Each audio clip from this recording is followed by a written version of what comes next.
From downtown Decatur, it's the Faber Files. Hello, I'm your host, Bill Faber. Because democracy demands debate, we present this program, a program of community interests and issues relevant to the Decatur community.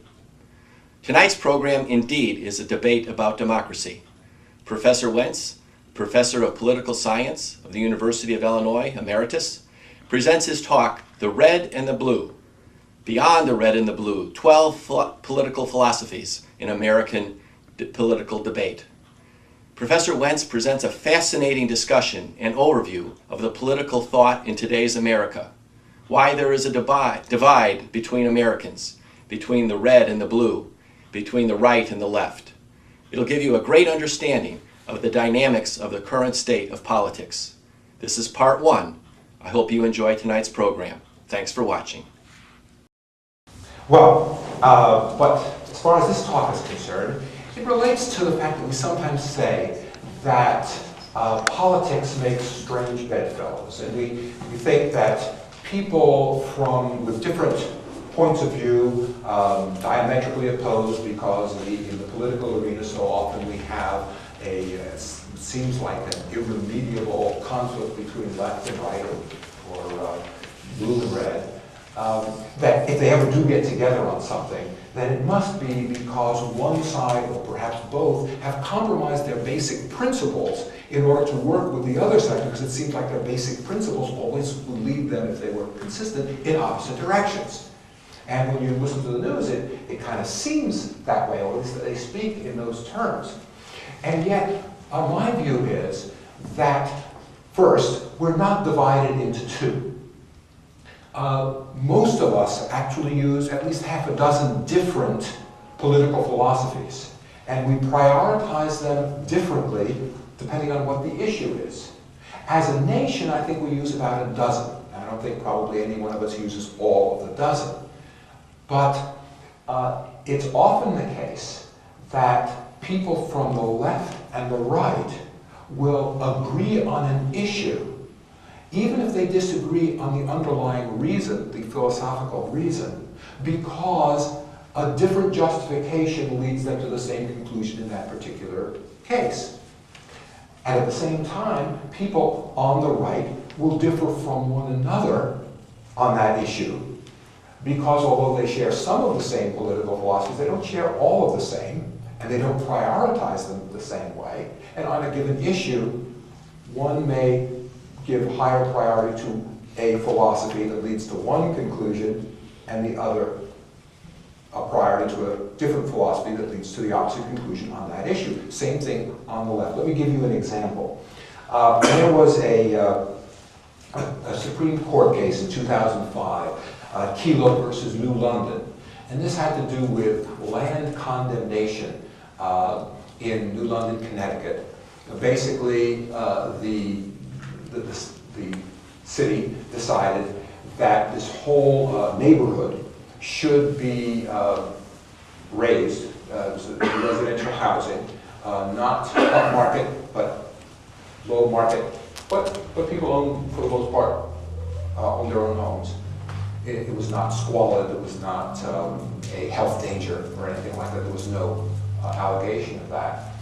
But it was thought that since Pfizer, that was just across the Thames River there in its main location, wanted to expand and do have more of its research facilities in New London, big tax base, and make of the area, because it has waterfront on the Thames River that runs through.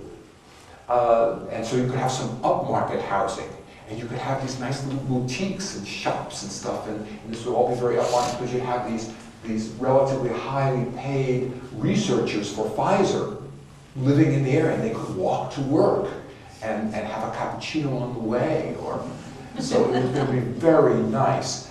And so they thought, this is really going to improve our tax base, and the place, after all, is kind of going downhill because the Navy has some rebase there, and they moved out, and other industries had closed, so they were in bad shape for employment as well as tax base. Well, the Constitution makes provision for condemning land so long as there is well, initially it was to condemn for the public to take over the land to use, so long as they paid a decent price for it. You couldn't take land without just compensation. That's the takings clause of the Constitution. Well, that got to be expanded during the railroad era so that you could take land and give it to a private corporation, because the railroads were not owned by the government, but it was for a public purpose. And the facility created would be available to the public. Well, that got expanded yet again after World War II, when they decided that there was this part of Washington, D.C. that was in such terrible shape that it was really a health hazard. And so they decided to condemn a whole bunch of D.C.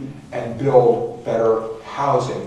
On the theory of police powers, the government always has the power, as the police powers, to protect people from danger, and this was considered to be a danger. Now this was a little different because what they were going to build were offices and houses that weren't going to be used by the public the way publicly owned roads would be, or even privately owned railroads would be. So this was an extension, but there was a public purpose in that there was squalor that they had to eliminate for public safety. Well, now this was going to be yet another step in the direction of giving the government power over people's private property. No squalor, no illness, but just bad tax base. These people who would move in could make more money from their use of the land than is made from the current use. Well, should the right of eminent domain be extended that far? That's why that was the question before the Supreme Court. And what I'm interested in is the coalition on both sides that fought this. Now, one of the political philosophies that we use, I think we all use it to some extent, at least when it comes to civil liberties. Everybody likes the freedom of religion, for example, almost everybody likes the freedom of religion. It's a pretty popular concept, freedom of speech, freedom of religion. The notion of individual liberty is pretty popular in the United States. The libertarians emphasize this as the sort of the only thing that's important is individual liberty, and they extend this to the liberty to do with your property what you want to do. If you want to sell it, you should be free to sell it. If you don't want to sell it, you should be free to keep it. So they, the libertarians, the Cato Institute in this particular case, filed a brief saying that that New London should not be able to condemn this land because it was interfering with the property rights of the owners, in particular in the case, Suzette Kelo. Now, they were joined by people who are usually on the other side of the political spectrum. Libertarians are often in the Republican Party. For example, most recently, well, I guess he's still, Ron Paul is still running his campaign, and he's a libertarian. Because they want limited government. Individual freedom means freedom from government as much as anything else, perhaps more than anything else. But they were joined by people whose philosophy is called contractarian. Contractarians are people following the views also, both actually derived from John Locke. The idea is, think of the social contract as being the kind of thing that people would willingly agree to without any coercion. The person who developed this more recently, in the 20th century, was John Rawls from Harvard. If you didn't know who you were going to be in the new society, if you were setting up a society, you didn't know who you were going to be, I like to picture this was not John Rawls, as you've got the Starship Enterprise, right? And they're going to go down, they're going to inhabit a new planet, just like Earth. And they're going to give up the Starship because the series has been canceled. This has happened a couple of times. And so, but the way you exit the ship as well as the way you enter the ship is by being beamed. You know, your fundamental particles are beamed down and then reconstituted on the other side. Don't try this at home. And so, according to the formula of your fundamental particles that make you you. Well, imagine that the people on the Starship Enterprise are going to inhabit this new Earth. They're thinking about what kind of rules should regulate their conduct on the new Earth. And what they're going to do is not know who they're going to be on the new Earth. Because what they're going to do is have the formula for their reconstitution picked at random from all of the formulas. So you get beamed down, but then you're going to be reconstituted as it's like the Wheel of Fortune. And I watch TV as research. And so you don't know who you're going to be. Well, in that situation, you would try to set up rules that would be fair to everybody. And if you did that, you would agree to some extent with the libertarians. You'd want people to have freedom of religion, freedom of speech, because you'd want protection for minorities, because you might be a minority member. But you would also want to make sure that the poor people do reasonably well, because you might be a poor person. There tend to be more people struggling with their income than there are people who are really well off. So your probability is that you're going to be struggling with your income. And Rawls thought that what you would want to do is make sure that society's goods were divided in a way that helped the poorest maximally. That doesn't mean everybody would be equal, because you need to give some incentive to people to be particularly productive. So you have to let some people get richer than others, but you want to do that as little as possible, because likely you will benefit if the poorest get the best deal possible, consistent with enough incentive for the rich people. So that's a contractarian view about worth, about property, which is quite opposed to the libertarian view, which says you've got your property, you don't have to share it, government should take as little as possible, that's why government should be as little as possible. On lots of issues, libertarians and contractarians are on opposite sides. Contractarians tend to be Democrats. Libertarians tend to be Republicans on property issues. However, they were together on this issue. And the reason is that land condemnation to improve society, to make things more prosperous, tend to impose primarily on poor people, people of color, all those people whom contractarians would want to protect. And there's a long history of that. So you have what some people might consider strange bedfellows, these usually right-wing libertarians and these usually left-wing contractarians agreeing that this land condemnation should not be allowed. How about the other side? An equally interesting coalition.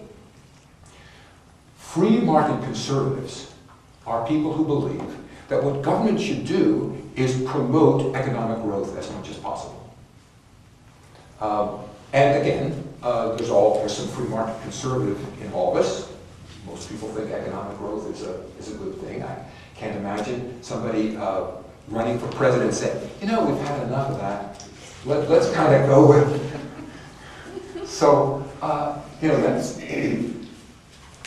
So this is a common view. Most associated in our day with the Republican Party. Though, of course, the Democrats say they want economic growth too. But would put more restrictions on it for contractarian reasons or environmental reasons. Well, as you can imagine, the free market conservatives, though Republicans, were totally opposed to the libertarians, also usually Republicans, on this issue, because it was going to help commerce. It was going to make the economy larger. It was going to improve the tax base, which means that the imposition on the average taxpayer would be lower because you had Pfizer paying all this money, and there'd be more to spend at downtown because you bring in more high-powered jobs. In the coalition with the free market conservatives were people who are usually opposed to free market conservatism, and those are environmentalists. And free market conservatives usually want to develop land, and environmentalists are the same way. And think about the ecological services that say that wetland is providing.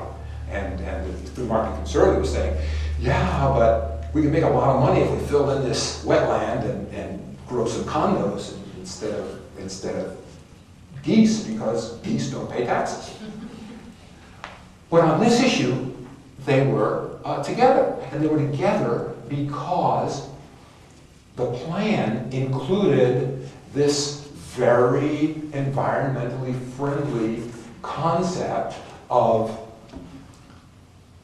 employment, place of employment, and residence in such proximity that you could get there walking. There would be bike trails. It was going to be all very low energy use because of high tech. For all the Pfizer is, you know, the technology, a different technology, but still they're going to use high tech all the way. And so this was going to be a kind of a demonstration project for how city planning should be. Environmentalists loved it. So you had environmentalists and the free market conservatives opposed on many issues, and again, one from the left and one from the right, together on this issue. So that's just an illustration. It illustrates another thing besides. First thing, it illustrates that this, on both sides, the coalitions were made not because they were strange bedfellows in the sense that people gave up their principles in order to join the other side for some electoral advantage or something like that, or to do a favor to a brother-in-law. No, each retained their own principles, each side. They just had different reasons for the same result in both cases. And it illustrates, too, that when you think about it this way, you can sometimes alter your proposal in a way to get what you really want and gain allies sufficient to win the day, perhaps, by, through your alteration, appealing to some value that people who are usually on the other side hold dear. In this case, I don't know how environmentally interested the people at Pfizer are. Maybe they are environmentalists. But even if they weren't, it was a better way to get their thing through to make the proposed installation environmentally an environmental model. So that's not exactly a hot button issue, although it did create quite a stir. A lot of states passed laws in the wake of the Supreme Court's decision that it was okay for New London to do this. There was a lot of outrage, and some states said, not in our state, you can't just do this. Nobody's property is safe if the idea is the state could take it from you, give it to somebody else because they can make more money from it. Well, wait a minute, what's with your property rights there? Most Americans, I think, were enough libertarian in that regard to worry about that for themselves as well as others. Well, more of a hot button issue. Give you another example. Same-sex marriage. One of the other political philosophies is social conservatism. Social conservative is different from a free market conservative in that the free market conservative is interested in having the greatest gross domestic product, kind of tends to associate the better society with the richer society, the materially richer society, or at least richer in terms of monetary worth. And in fact, we're also familiar with this. We talk about, well, how fast is the economy growing? GDP was announced to be going up at only a rate of 2.2% instead of the expected 2.6% last month. That was that yesterday, the day before that was announced. And that's a concern on all sides about the election. Romney's trying to convince the public that his GDP would go up faster for them than it would Obama. Obama's saying, no, really, we're doing as well as we possibly could. And so the notion that, gee, the state should be the government should be growing the economy. That's, pretty common stuff. But social conservatives differ from free market conservatives in that they think that societies act as a unit, that the whole is greater than the sum of its parts. They are skeptical of the extreme individualism of both, of anybody who's extremely individualistic, which includes libertarians, very individualistic, but the free market conservatives tend to be pretty interested in the individual. And in fact, the contractarians also, your individual rights, your individual well-being. The social conservatives think that we should be concerned with the social atmosphere in general, not just because there's a dialectic. Individuals create society, but society also creates the individuals. And so you have to think about the mores in society in general to see what kind of individuals you are raising so that you will have a good society. And they tend to think that, and this is the conservative part of their view, that we should look to the past and see what mores and what practices have worked well in the past, and be very reluctant to scuttle what has worked in the past. Edmund Burke is sort of the great granddaddy godfather of social conservatism. So most social conservatives, and see that there's a difference on this, even within that group, might worry, most of them tended to worry, that same-sex marriage would, just kind of new. Marriage has worked for millennia pretty well, they think, and therefore we shouldn't mess with it, basically. They were joined in this opposition by another group that is skeptical of too much individualism, and those are theocrats. Theocrats differ from social conservatives in that a theocrat is not just interested in social practices that have worked, including religious practices. They are interested in the practices of their particular religion and the beliefs of their particular religion. So it's not just religion in general, which is kind of good for you, which social conservatives would maintain. It's my religion, which is really good for us, and the more of it, the better. And many theocrats interpret the Bible to both conservative Jews and Christians that preclude the moral propriety of homosexual relationships, same-sex relationships. So, of course, they're against it. Now, they would be considered, again, part of the red side, with red and blue. But libertarians on this issue, kind of individualism. Let people do what they want. What's it hurting? Do you really have good evidence that this is hurting anybody? If you don't, then let them do what they want to do. Contractarians, interested in the possibly oppressed, as groups as well as individuals, minority groups, would see people with same-sex preference as a minority group who should be protected. Now, one way to, and so they would join again with libertarians on this issue. But there could be some rendering of this coalition when, if conservatives say, modify their position enough, say, well, you could have, instead of same-sex marriage, you could have partners, you could have some kind of civil unions, and it wouldn't be exactly marriage, but it could have the same benefits as marriage. I think that's just what we passed in Illinois.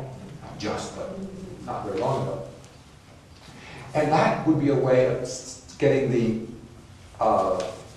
contractarians out of the coalition in favor of same-sex marriage. If you modify it, okay, not this, but we'll give you that instead. That could be enough to peel them off. Not all of them, because I think that the very term marriage is important to people, and therefore denying them that would still be an invidious contrast between same-sex partners and heterosexual partners. But now come back to the social conservatives. Jonathan Rauch, a social conservative who is also homosexual, has argued in a book, very persuasively I think, that the move to same-sex, the move to civil unions is kind of making the possibility of marriage light. What you end up with is something that's almost like marriage, but it isn't really marriage, and so people might not have the same sense of commitment to it, even though while they're in it, they can have the same